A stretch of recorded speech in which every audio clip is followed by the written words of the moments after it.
Hi guys, my name's Kate. That is a corner there on the floor, which means you are in Kate's Corner. Kate vs. America, edition 3, Hollywood. Ta-da! To start off my Hollywood adventure, my flight was delayed by about 3 hours, which was super duper because we were already on the plane and they didn't let us get off the plane when it was delayed. So we all had to sit there with no entertainment, not being allowed to use Wi-Fi or our phones or anything for 3 hours. So at least I got a nice nap. That was lovely.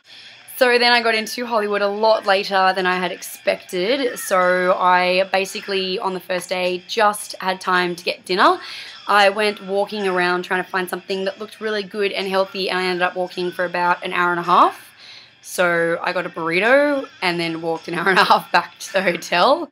That was Thursday. Friday was my first full day in Hollywood, so I kind of slept in, woke up a little late, then met up with my new awesome gal pal, Ali, and we went and had a late lunch. We went to the BOA Steakhouse, which is where all the famous people go. Because we went there at lunch, it was absolutely deserted and we got the whole place to ourselves, which was awesome. I got a pastrami sandwich. It was delicious, and I had a really excellent margarita. It wasn't blended or iced or anything, but it was still really yummy and got me kind of drunk. After lunch, we went to the restaurant that is next door to the hotel, which was K24 or Kitchen 24, and we had cupcakes and cocktails. I got a red velvet cupcake. The icing was way too much, but the cake was delicious. Then Ali had to go, so I took the opportunity to get my nails done, and I got a pretty glittery manicure. And then because I was already there and it had gotten to about 7:30, I decided to have dinner at K24, and I just got a burger, and the burger was monstrous. It was delicious. The next day was Saturday, which is when I was going to Universal Studios, but probably the most exciting thing that happened that day was we were driving down Hollywood Boulevard to get to the bus depot, and we went past all this commotion, and as I took a closer look at what was going on, it was actually the Batman premiere, and Christopher Nolan was getting his hands and feet done at Grumman's Chinese Theatre. So the whole cast was there: Morgan Freeman, Christian Bale, Joseph Gordon-Levitt, Anne Hathaway, Gary Oldman was there. The whole cast and crew was there, and there were thousands of people in the street, so that was really exciting to go past. As soon as the guy dropped me off at the bus depot, raced over to have a look, but they'd blocked off the pedestrian area, so I couldn't get through to get a really good look. I tried getting a photo, but didn't really get it of anything. But I'm content knowing that I saw it. So then I got to Universal Studios really early in the morning before it had opened. So I got to race to the studio tour and get in on the first run, which is awesome because that thing, the queue builds up really fast for it. The highlights of the studio lot tour for me were the King Kong visual part. The Back to the Future set was really cool to see. Lots of old horror movies were actually filmed on the lot there as well, like the old Dracula and old Frankenstein and stuff like that. They're all filmed there. They've got a little set that they call Old Europe. So it's got really, it's just the outside of a building, and that's where they filmed a lot of old horror movies, so that was cool to see. Of course, the bit where Jaws jumps out of the water at you is really exciting. Desperate Housewives set, Wisteria Lane, that was cool to see. Fun fact, the Munsters used to be filmed there as well back in the day. Seeing the Bates Motel, of course, from Psycho, that was cool. Then after I got off the studio lot tour, I went immediately to the Simpsons ride. Had a freaking blast. Unfortunately for me, I was on the carriage with a bunch of children because I was by myself. They just chucked me in there. So there was a lot of screaming involved, but I still had an enjoyable time. Then I went and had lunch at Mel's Diner. I got this absolutely disgusting looking chili dog. I was hating myself for it, but it was delicious. Straight after that, I went on to the Shrek ride, which is basically you sit in a movie theater, put on some 3D glasses, and then watch something on a screen, which is kind of what you do for every single thing at Universal Studios. That was a bit disappointing. Then I went into the lower area of the park and lined up for the Transformers ride, where I had to wait an hour and a half to get in for a 5-minute ride. Awesome. That is another ride where you put on 3D glasses and sit in a cart and watch a screen. The Transformers ride was really enjoyable. It didn't last very long, but it was still very exciting and it felt very real, and they had more effects than just the screen. So they had like fire shooting out at you, like hot air shooting at you, and sprinklers and air blasts and stuff like that. So it did feel pretty real. Then I went on the Mummy ride, which was the only ride that was actually a roller coaster, and it lasted for about 30 seconds. Luckily for me, they did have a singles line, so I could beat the queue and just go straight into the ride, which was great. Then I went on the Jurassic Park ride and I got totally soaked, and I was really not impressed because I don't like getting saturated. I don't mind getting a little bit wet, but I don't like feeling like I just fell into a swimming pool, and that was uncomfortable.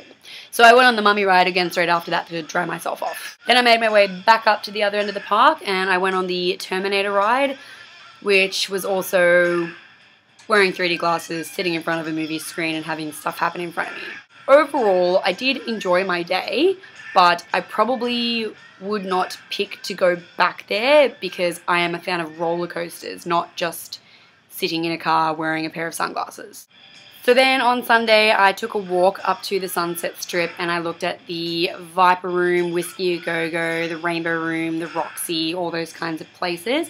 I had a coney dog for lunch, which was yummy. Then Ali picked me up and we did a little tour of around the Hollywood area. We went to the Hollywood sign, got right up close, right underneath it, so I had a perfect view. We drove through Hollywood Land and then we went to the Griffith Observatory for one of those shows in those huge domes where you kind of lie back and it pretends it's the stars and galaxies and everything. It was really awesome. I was hanging on the dudes every word. So educational, so exciting. I felt like a big child, but it was probably one of my favorite things that I did in Hollywood. Then we went and had lunch in Los Feliz, which is the area that Katy Perry, Angelina Jolie, Katherine Heigl, Natalie Portman and all of those people live in. So that's kind of like the famous area. It's just outside of the main Hollywood part, but it was a really pretty area. It was really nice, lots of trees.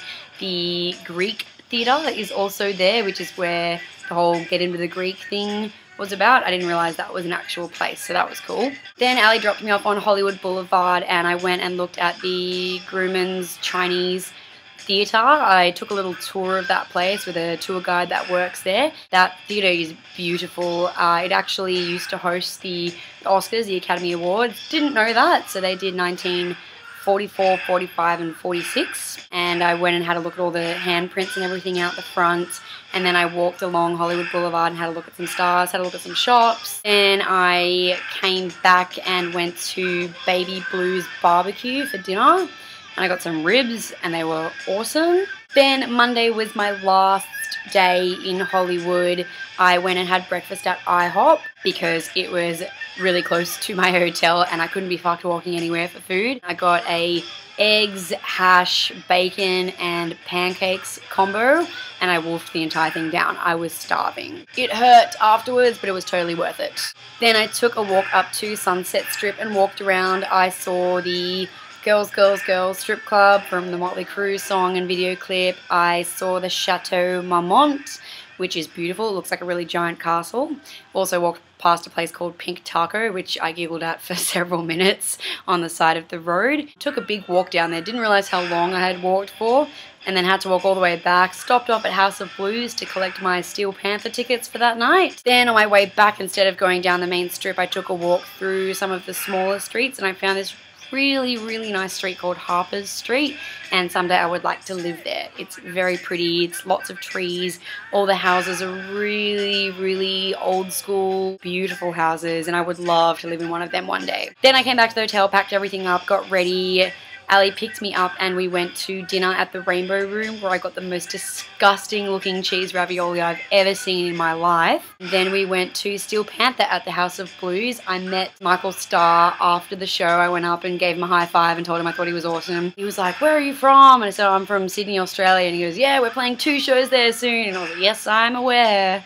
And then we went into the comedy club straight after because this guy wearing a polka dot shirt and a tail came out and ran across the street and grabbed us and pulled us in. And there was this air band playing and they were just airing 2 songs. It was interesting. Then I had to walk around there, had a look at everything. By that point, it was at about 4:30 in the morning and my bus was supposed to be coming at 6:15. So I went back to the hotel room, watched some TV, and made sure I packed everything and then went outside and the guy at reception was like, "I just saw you come in."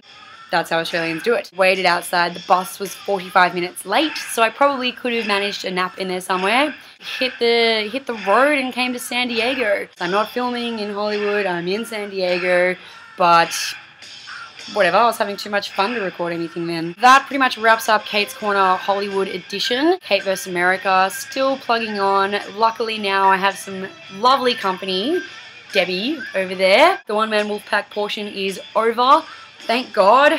Yes! And now it's time for Comic-Con. So excuse me while I go have some awesome dinner and better go to bed real early so I can go queue up for some awesome nerdy times. I'll check in with you guys again soon. Kate's Corner West Hollywood edition, signing out. Oh my God, my phone is doing something. Oh God. So then I got into Hollywood a lot later. Oh my God, my computer nearly fell off the car. It's professional. Yay. This isn't a roller coaster. The things I do to keep my friends involved. Okay, now I gotta wait for the song to start again.